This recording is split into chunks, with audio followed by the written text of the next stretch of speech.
उद्योगपती अनंत अंबानी यांनी घेतली मुख्यमंत्री देवेंद्र फडणवीसांची भेट। अंबानी आणि फडणवीसांची रात्री तासभर चर्चा। दोघांची 15 दिवसात दुसरी भेट। पुण्यात ठाकरेंच्या शिवसेनेकडून मेधा कुलकर्णींविरोधात बॅनरबाजी। कोथरूडची बाई अशा आशयाचे बॅनर्स। पुणे रेल्वे स्थानकाच्या नामांतराच्या विषयावरून बॅनरबाजी। आगामी पालिका निवडणुका एकत्रच लढायच्या। महायुतीच्या समन्वय समितीच्या बैठकीमध्ये प्रमुख नेत्यांचा सूर। सूत्रांची माहिती। लवकरच महामंडळ वाटपावर शिक्कामोर्तब होणार। हिंदी सक्तीच्या मुद्द्यावरून अजित पवार आणि शरद पवारांचे सूर जुळले। पहिली ते चौथी हिंदी सक्ती नसावी। पाचवीपासून हिंदी भाषा अभ्यासात असावी। शरद पवारांसह अजितदादांची भूमिका।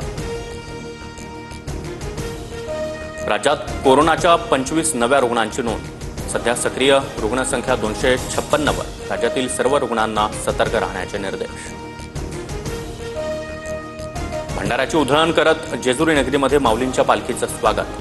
सदानंदाच्या जयघोषामध्ये वारकऱ्यांनी खंडेरायाचं दर्शन घेतलं, तर तुकोबारायांच्या पालखीचा वरवंडमधील विठ्ठल मंदिरात विसावा। शालार्थ आयडी घोटाळ्यामध्ये 48 शिक्षकांचा बनावट आयडी तयार करणार संस्थाचालक अटकेत। अंजीकर शांतिनिकेतनच्या ओंकार अंजकरला अटक करण्यात आली।